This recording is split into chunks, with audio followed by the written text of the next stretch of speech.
Wrath of the Machine is the newest and final raid in Destiny 1. Today let's take a look at some of the design processes, history, and secrets of Wrath of the Machine shared by Bungie in their most recent livestream. So starting off, Wrath of the Machine is the first raid where you see a boss in the patrol space, which is pretty interesting. There are a few cool things to note about this opening encounter. Firstly, here is an early concept of what the Foundry would look like. More of a warehouse space than what we have now, but you can still see the Foundry Spinner cranes in the center of the room.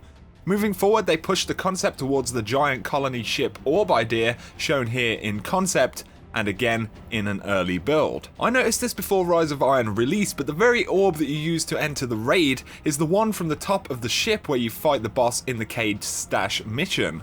It's been spliced away and presumably rolled into position. The lore logic of this is that the Fallen worship spheres, such as servitors, so it makes sense that such a sphere would be a great representation of one of their biggest strongholds. Foundry Spinners, which produce Siva charges, are interesting in themselves. These are modified forging machines from the Golden Age. The Fallen have turned them into Siva charge spinners, loosely based on the concept of a spider spinning a web. They contextualize the Siva charges by having dregs, as we've seen in-game, use them as a grenade. The original opening encounter was far harder, featuring no revives and a wipe screen in its original form. Also, much like Taniks, the damage that you did here would carry over into the actual Vasek encounter, but they decided that the encounters needed to be separated. Moving on to Vasek himself, the encounter would have been far more difficult originally. The monitors were a lot stronger, requiring massive DPS to shut down, but they decided to tone the encounter back, reduce the monitors that you needed to destroy, and reduce some of the ad spawns during the Siva charge and DPS phases. The monitors themselves were originally going to be part of the Rise of Iron story, tracking a mad scientist who is using Siva to their advantage. This could likely have stemmed from the brief Clovis Bray connection to Siva that we experience in-game. Remember the mission download complete on Mars? Well, it could have been a much more integral part of the story originally. Here's an early version of Vasek. As you can see, he's made of scrap materials from the Cosmodrome, even featuring a car door as some kind of face shield, but as the theme of the expansion developed, it became the Siva monstrosity which we see in-game today. Interestingly as well, if you guys remember back to the early reveal trailers, Vasek was originally titled the Machinist or Machinist, which I think would have been a much more fitting title. But anyway, the Zamboni section of the raid is also very interesting. An early build of this section shows that originally there was no snow cover and the space looked generally more barren. Here's an early build of the Zamboni too. They jokingly attached a captain with a double neck guitar as well at this time, but moving forward, this was a finalised concept of what the engine would look like. For the gameplay elements, they iterated and even toyed with the idea of having all captain enemies at one point, which turned out to be ridiculously difficult. Also, technically, this was one of the most demanding encounters that they'd made for the game. They hit the performance quota many times when making the Siege engine work, and this is probably why to this day the frame rates drop so much in this area.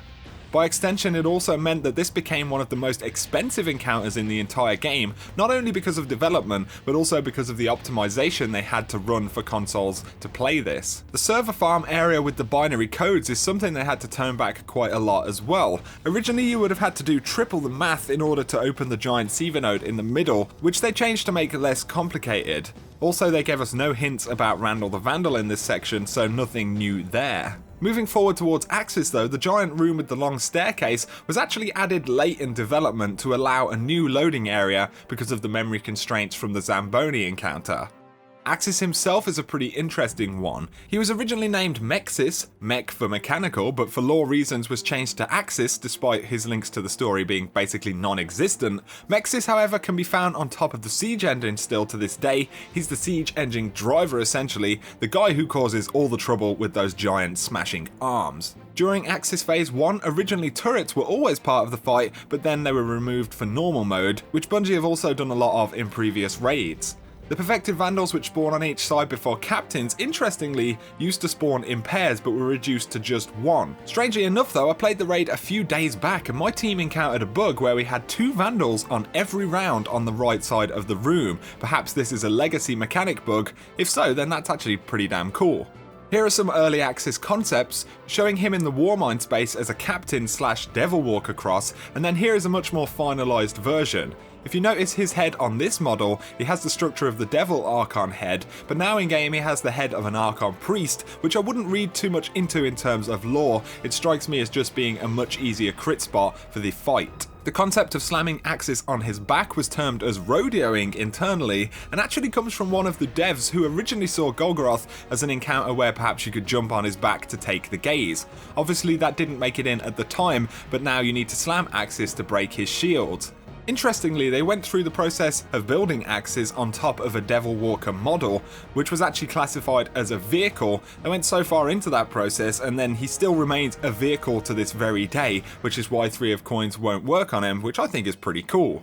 So there you go, a bunch of history, secrets, and the development of Wrath of the Machine Raid. When asked about raid secrets, Bungie hinted that there could be more out there, but they always do. No raid is ever truly understood, at least ideologically. They like to keep us searching, and who knows, there could be more to Wrath of the Machine, but I hope you guys did enjoy this video. If you did, a comment down below and a like if you want to support the channel is super appreciated. If you're new, feel free to subscribe for a ton more Destiny content, but for now, thanks as always for watching, and you guys have a great day.